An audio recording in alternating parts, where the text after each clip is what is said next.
à tous, au plaisir de vous retrouver ce matin après quelques semaines d'absence. Vous avez été nombreux à espérer ce moment. Il s'agit pour nous d'une marque de confiance renouvelée que nous ne trahirons jamais.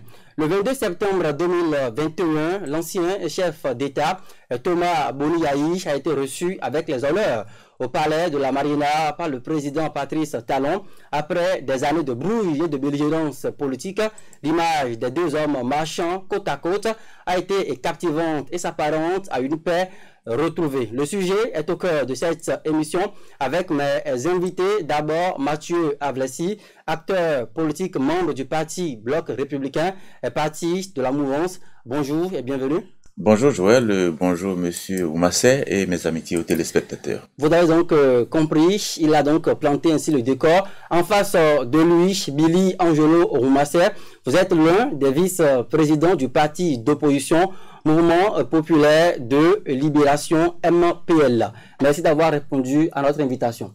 Bonjour monsieur le journaliste, bonjour monsieur Avlessi, bonjour téléspectateurs. Alors, on va d'abord nous pencher sur la forme de cette rencontre entre les deux hommes d'État. Je commence par vous, monsieur Mathieu Avlessi. Vous avez suivi Thomas Boni Yayi et Patrice Talon marchant côte à côte dans l'antre du palais de la Marina rénovée. Est-ce que c'est une image inespérée? Merci monsieur le journaliste. Si qu'il vous souvienne, avant cette rencontre, toutes mes sorties d'avant, cette rencontre appelait à une démarche pareille. Et donc, j'invitais la classe politique qui s'est constituée autour du président Boni Yayi pour dire qu'en réalité, dans de pareilles circonstances où il y a bruit entre deux acteurs politiques au sommet de l'État, parce que les deux ont eu la chance, l'un à gérer le pouvoir d'État pendant 10 ans, l'autre est en exercice, et entendu qu'ils ont eu l'opportunité d'être là, à ce niveau de gestion de l'État, et qui a brouillé entre eux, ils revenaient donc au parti politique constitué autour du président Yayi de jouer la stratégie politique qu'il faut, le lobbying et le plaidoyer qu'il fallait pour apaiser la situation. Parce que, vous savez, le président Talon porte des réformes qui sont, dans une certaine mesure, qui engendrent des crises. Et ces crises sont naturelles, parce que, venu avec des réformes, les gens avaient pris des habitudes avec le président Yayi, et qui a fait 10 ans, et même avec le président Kérékou, qui aussi a fait les années que vous savez, et donc, venir à changer ses habitudes, ça fait compliqué pour les acteurs. Et donc, dans la résistance au changement, j'allais dire, ce n'est pas la résistance politique, résistance au changement, il y a des crises qui sont nées, et donc il fallait que le président Talon, le président Yayi, fasse la démarche, ou autour du président Yayi, les gens fassent la démarche, que les deux se voient dans un élan d'apaisement. On a vu ce qui s'est passé entre Gbagbo et Ouattara en Côte d'Ivoire, 10 ans d'acharnement sur Gbagbo, emprisonnement et tout ça, avec beaucoup d'acteurs mis aux arrêts. Et il a fallu que le président Gbagbo fasse la démarche. Et puis ce n'est pas lui qui a fait la démarche, il y a des acteurs qui ont dû travailler pour que cette rencontre soit. Dès lors qu'il y a eu la rencontre, la situation s'est décrispée un peu, beaucoup d'acteurs ont été libérés, et ainsi de suite. Mais ça aussi, c'est un processus, nous allons en parler. Alors, monsieur Billy Oumassé, vous êtes acteur de l'opposition, un parti relativement, conféré, ou bien, je veux dire, circonscrit dans les mains des jeunes. Que dit la jeunesse de l'opposition après cette rencontre Boni Yayi et Patrice Talon? Merci monsieur le journaliste. Au sein du mouvement populaire de libération, nous avons toujours prôné le dialogue, parce que les solutions à toutes les crises passent par le dialogue. C'est ce que nous avons toujours prôné. Cette rencontre est porteuse d'espoir, parce que, qu'on le veuille ou non, Yayi Boni et Patrice Talon, aujourd'hui, le débat politique est bipolarisé autour des deux. Ils ne sont pas les premiers de par le passé. Les figures emblématiques, c'était Kérékou et Soglo. Actuellement, c'est Yayi Boni et Patrice Talon. Mais nous sommes un peu sceptiques parce que Yayi Boni, président de la République, nous avons eu, au début de la crise, une rencontre entre les deux. Patrice Talon, président de la République, nous avons eu déjà des rencontres, mais est-ce que les fruits ont tenu la promesse des fleurs? C'est là que se pose toute notre question. Et en dehors de là, c'est que... Alors, vous pensez que, au sein du MPL, vous pensez que les deux hommes ne sont pas sincères avec cette image quand même qui symbolise, comme eux-mêmes aiment s'appeler, grand frère et petit frère. Oui, ce n'est pas une question de sincérité. Nous, à notre niveau, elle va au-delà de là, puisque les deux acteurs se sont retrouvés, on a vu, ils ont échangé, mais la crise qui prévaut va au-delà des deux acteurs. C'est tout un système qui a montré son échec et les séquelles de ces crises-là doivent être gérées avec beaucoup plus de froideur et avec beaucoup plus de temps. C'est ce que moi je pense. Alors, Mathieu Avlessi, est-ce que vous trouvez, parce que au-delà donc des commodités, des civilités observées entre les deux hommes qui échangeaient devant les caméras, on a même entendu Patrice Talon dire de le laisser donc savourer ce moment qu'il a tant espéré, et d'ailleurs le peuple l'espérait. Au-delà donc de ces commodités, venons-en maintenant au contenu de ce tête-à-tête. Les demandes de Boni Yayi listées et énumérées donc en 8 points. On va commencer par l'un des points qui aujourd'hui donc défraie la chronique, la libération des prisonniers politiques et le retour des exilés. Est-ce que, d'abord globalement, vous pensez que les demandes de Boni Yayi sont assez raisonnables? Merci, je crois qu'il y a de bon temps que voilà, parce que les acteurs aujourd'hui incarcérés, du fait de leur prise de position en faveur du président Yahi, disons les choses, appelons les choses par leur nom, parce que c'est parce qu'il était dans cette posture d'opposant que des gens ont suivi, des gens qui l'avaient servi ont suivi. Donc ils viennent à demander que les gens soient libérés ou que les gens qui sont en exil, qu'on leur permette de rentrer, c'est de bonne guerre. Mais tout ça, c'est un processus. C'est un processus et donc il revient à l'État, donc le pouvoir central, et à la machine judiciaire d'analyser au cas par cas pour voir à quels sont les niveaux d'implication des uns et des autres dans ce qui leur est incriminé et qu'est-ce qu'on peut leur concéder tout de suite, on va leur concéder avec le temps, ainsi de suite. Donc c'est de façon graduelle que les choses vont se passer. Que le président Yahi ait demandé la libération systématique, c'est naturel, c'est normal. Mais il revient à, comment on appelle-t-on, au pouvoir et à la machine judiciaire de travailler à ce que, en fonction du niveau d'implication des uns et des autres, que les libérations suivent. C'est normal. Et que des gens peut-être qui sont en exil et qui peut-être ne sont pas libres. Donc ce n'est pas aussi automatique que ça. Alors, Billy Oumassé, demande raisonnable ou peu raisonnable? Bon, moi je dirais d'entrée de jeu que la déclaration qui nous a été lue en 8 points est une déclaration politique. Et il faut la prendre en tant que telle d'abord.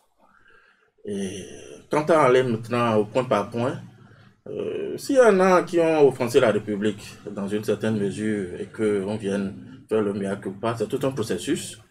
Mais nous, la question qui nous importe le plus, c'est comment faire pour que ce genre de situation ne viennent plus. Donc vous êtes dans la prévention. Nous sommes dans la prévention parce qu'il y a des élections qui s'annoncent. Quelles sont les dispositions que tous les acteurs politiques nous prenons pour ne plus en venir à ces genres de situations qui naissent des exclusions? Que faisons-nous pour que les élections prochaines soient vraiment inclusives? C'est sur cette question-là que nous, au sein du parti MPL, nous attardons. Mais on pourrait dire alors que Boni Yayi s'est fait quelque peu porte-voix du parti MPL parce que dans ces points listés, il a notamment insisté sur la culture de la paix, de la tolérance, du dialogue, du consensus, et surtout d'institutionnaliser ce processus donc, de dialogue afin qu'on puisse avoir des processus électoraux assez pacifiques au Bénin. J'ai parlé tantôt de l'échec de la classe politique, du système partisan jusque-là, et maintenant il revient à tous les acteurs, opposition, mouvance, de s'asseoir et de voir les questions qui fâchent, les questions qui empêchent à ce qu'il y ait une cohésion, à ce qu'il y ait une paix, sont des questions sur lesquelles nous ne lésinons pas. Nous sommes tout à fait engagés sur ces questions-là. Et nous voulons qu'il y ait des approches de solutions. Est-ce que vous êtes preneur pour une loi d'amnistie ou pour un arrêt systématique donc des poursuites judiciaires?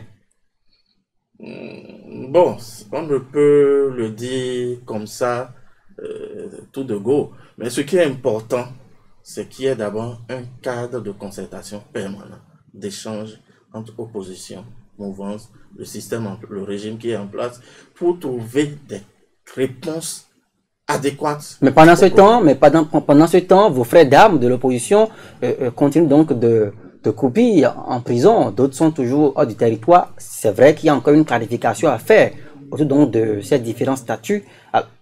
Vous plaidez pour quoi? Est-ce qu'aujourd'hui, si vous avez la possibilité d'échanger avec donc le pouvoir de Cotonou, est-ce que vous souhaiteriez quand même qu'on puisse les relâcher pour que la paix recherchée puisse être définitive? Oui, les relâcher, ce serait un pas. Mais cela, c'est ce que je dis, n'est pas le gage de la paix. Si on les relâche et que les mêmes problèmes subsistent, par exemple pour les législatives, rien que déjà la caution à payer pour les législatives est déjà un facteur d'exclusion.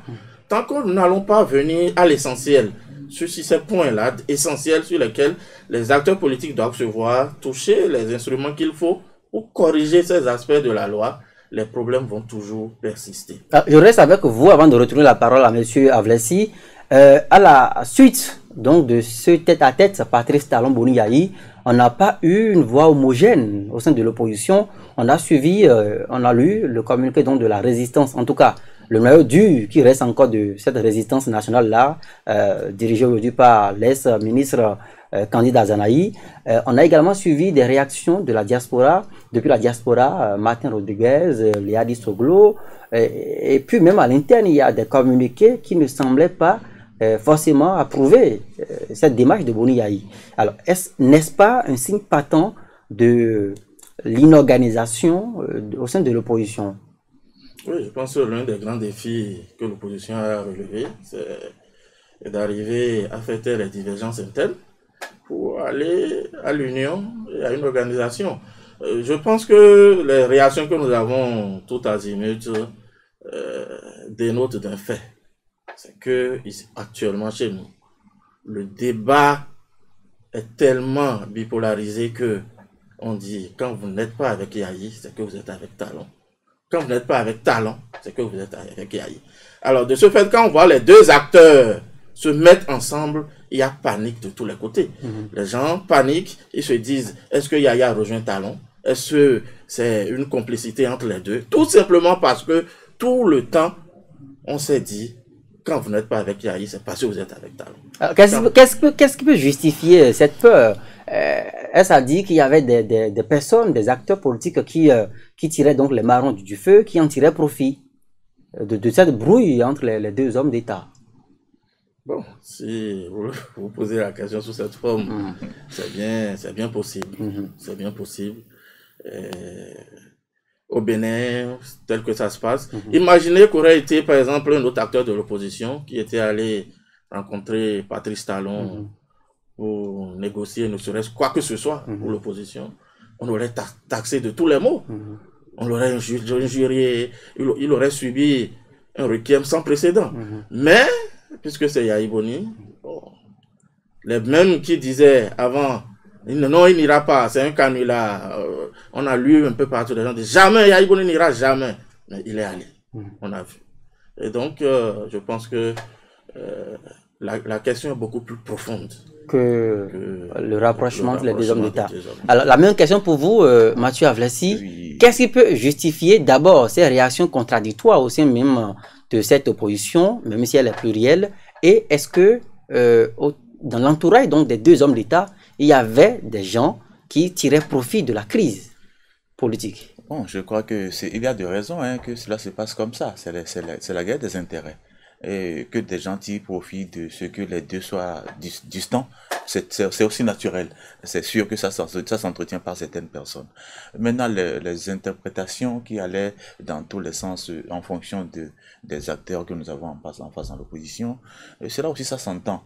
Parce qu'il n'y a pas une cohésion au niveau de cette classe politique qui se constitue dans l'opposition. Mais c'est pareil, même dans la mouvance. Même dans la mouvance, est-ce qu'il y a cette cohésion-là? Parce que nous sommes dans un processus de réforme du système partisan.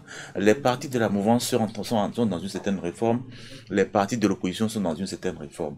Donc il y a des raisons que ça aille dans tous les sens. C'est chemin faisant qu'on va finir par affiner nos armes pour mieux nous comporter. Donc, et que cela se passe comme ça, moi je concède à chacun ses interprétations. Toutefois, commençons par nous s'agir un peu pour que, de façon préventive, un peu comme l'a dit mon vis-à-vis, et qu'on essaie de voir qu'est-ce qu'on fait pour ne plus retomber dans la case départ. Ce qui s'était passé, on a vu, et qu'est-ce qu'on fait pour les éviter à l'avenir. Ce serait une bonne démarche préventive. Alors, je m'en voudrais de ne pas vous relancer sur cette question, Mathieu Avlassi. On a suivi cette sortie de deux députés de la mouvance, l'un du parti UP, président de la commission des lois, Aden Adati, également épaulé par le président du groupe parlementaire Bloc républicain, le député Abdoulaye Gounou, au Parlement, qui semblait opposer une fin de non-recevoir à cette demande de Boni Yahi, à savoir ni grâce, ni amnistie générale. Il faut laisser la justice donc poursuivre. N'est-ce pas un blocus de la mouvance déjà pour faire échec peut-être si Patrice Talon devrait déverrouiller un peu les choses? Non, je ne pense pas que ce soit un blocus. Les deux sont des juristes. Les deux sont juristes et donc ils sont dans leur rôle. Le juriste fait les interprétations juridiques. Ils ne sont pas peut-être, ils n'ont pas fait des interprétations politiques pour dire oui, le président, le premier magistrat. Et donc, il a une carte qui pourrait jouer. Et ça, encore, c'est qu'il parle, il laisse le président jouer sa carte. Mais ce qui est juridique, donc la machine judiciaire doit pouvoir fonctionner. C'est un peu de cela. Mais Aden Aladati dit, je cite, demander donc à un chef d'État de faire de l'ingérence dans le judiciaire, ça je le paraphrase, mais je le cite maintenant, c'est non négociable. C'est non négociable. Est-ce que la porte n'est pas fermée à toute ouverture? Il a parlé d'ingérence. Mais je dis, il y a les dessous de table que nous ne maîtrisons pas toujours. Il y a des choses, nous sommes en politique. Et je dis, et ça, vous ne me dénierez pas que le président de la République est le premier magistrat du pays. Donc, de ce point de vue, il y a des choses indéniables. Je concède à M. Aladati ce qu'il a dit. Je concède à M. Aboulaye ce qu'il a dit. Mais je dis, il y a des cartes politiques. Il y a la carte politique que le président, en tant que premier magistrat du pays, pourrait jouer. Je dis bien pourrait. Et là, dire que c'est fermé, je pense que c'est un peu trop rigoureux. Ce n'est pas appelant, ça n'appelle pas à la paix. Et moi, je suis dans une posture que vous savez. Moi, je suis pacifiste. Et tout ce qui doit amener à ce que nous entendons entre fils et filles de ce pays, je suis preneur. Et donc, si c'est que le président doit jouer une carte pour que nous ayons une vie pacifiée, alors qu'il joue la carte. Mais si ce n'est pas nécessairement une ingérence, et je ne demande pas une ingérence, mais il y a la méthode. Il doit avoir la méthode. Il y a la possibilité pour lui, sans interférer dans la procédure judiciaire, que cela se passe de façon concordante entre les deux. Alors, vous espérez un acte de déclic en décembre à l'occasion, par exemple, donc, de ce discours à la nation. Je n'ai pas d'échéance, voilà. Je n'ai pas d'échéance à donner, mais je pense que quelque chose va être fait. Parce que le président l'a annoncé dans son discours à la nation au 61 ans de notre indépendance. Et le président Yahi a fait la démarche. Et je crois qu'il doit avoir une réponse à tout ça là. À quelle échéance, je ne sais pas. Mais je suis sûr que quelque chose se fera. Billy Oumassé, avez-vous un agenda au sein de l'opposition, tout au moins au sein de votre parti, pour pouvoir accélérer ce processus donc de pacification engagé? Attendez-vous du chef de l'État des actes forts ici et maintenant? Oui, puisque c'est une crise politique. Une crise politique, il faut forcément une solution politique. Nous avons vu qu'il y a manifestement la volonté politique, et nous attendons de voir. Pas seulement sur ces questions politiques, mais au-delà, il y a aussi les questions d'ordre économique. Nous attendons le chef de l'État sur plusieurs points, économiques, politiques. Nous savons que le panier de la ménagère, ce que ça vaut. Donc, nous attendons le chef de l'État sur plusieurs points. Et ce sont ces points-là qui répondent aux aspirations profondes des populations. Alors, on va rapidement évoquer cette fois-ci les implications de cette rencontre-là sur le jeu politique au Bénin. Est-ce que le rapprochement, puisque vous disiez à l'instant qu'il y a la panique qui a gagné donc tout le camp aussi bien de la mouvance que celui donc de l'opposition, est-ce que le rapprochement Boni Yahi, Patrice Talon a des implications ou pourrait avoir des implications sur la réorganisation du jeu politique au Bénin? Mathieu Avlassi. Merci, je pense que c'est tout naturel. Et cette démarche, vous avez vu que la pression sur la toile a baissé. c'est déjà important par rapport pour la paix et c'est déjà important pour que, à l'avenir, la classe politique de l'opposition comme de la mouvance harmonise mieux les actions. Donc, pour que nous ayons peut-être deux grands pôles des actions politiques dans ce pays. Un groupe mouvance, un groupe opposition, de façon cohérente, et que la vie politique soit mieux gérée. Et que nous n'allions pas dans la logique des 500, combien partis on avait, ou bien des... Non, mais qu'on ait peut-être 5, 10, 15, 20, je ne sais pas, mais que ce soit de façon limitative, et que en fonction des courants de chacun, et que les gens aient des actions concertées.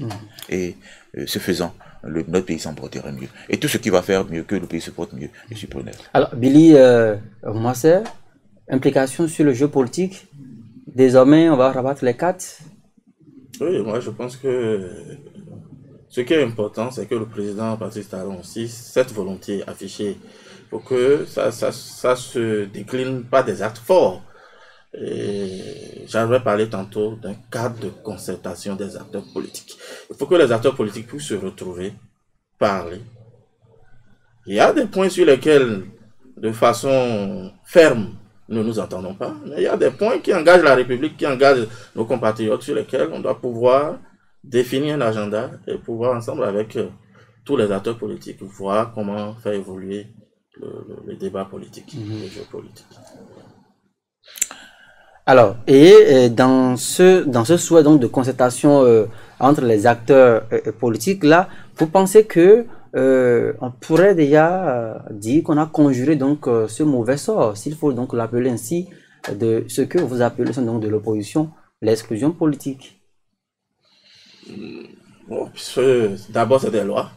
C'est des lois qui ont suivi des interprétations Sénat et autres qui ont été objets de ces exclusions-là. Donc, dans un premier temps, il faut pouvoir trouver les mécanismes pour toiletter, enlever ce qui ne va pas au niveau de ces lois-là. Mais aussi, en tant qu'acteurs politiques, il faut que nous puissions prendre nos responsabilités, parce que la paix est un comportement. Il ne faudrait pas que chaque fois qu'il y a des problèmes, nous nous levons pour agresser la République, que nous engageons nos compatriotes dans des aventures dont nous n'avons pas l'issue certaine. Le fait engage notre responsabilité. La paix, c'est d'abord un comportement. Et en dehors de ça, il revient maintenant à nous, acteurs de l'opposition, de poser des actes pour montrer qu'il n'y a pas d'écart entre les aspirations des peuples et ce que nous prônons. Il y a une guerre de leadership qui est inévitable au sein de l'opposition.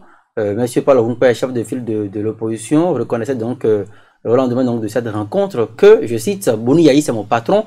Quels sont vos rapports aujourd'hui avec vos pairs de l'opposition? À commencer déjà par le chef de file de l'opposition qui, au regard donc de la loi, est votre porte-parole en face du pouvoir. Au sein du mouvement populaire de libération, nous sommes légalistes. Et donc, je pense que dans un passé très récent, le chef de file de l'opposition a cherché à nous rencontrer après que nous ayons déploré sur certaines chaînes que de façon isolée, ils mènent des actions. Il nous a rencontrés, nous avons discuté et nous avons souhaité ensemble que les questions qui fâchent soient mis de côté. Et le MPR a donné son adhésion pour cela, pour dire tant qu'il s'agit de se battre pour que les élections prochaines soient inclusives, nous sommes preneurs. Et donc, voilà les collaborations que nous avons avec le chef de file. D'accord, nous allons donc sortir de cette émission. Je vous retourne la parole à Mathieu Avlessi. Maintenant, quelle doit être l'attitude des populations face à ces récents développements de l'actualité?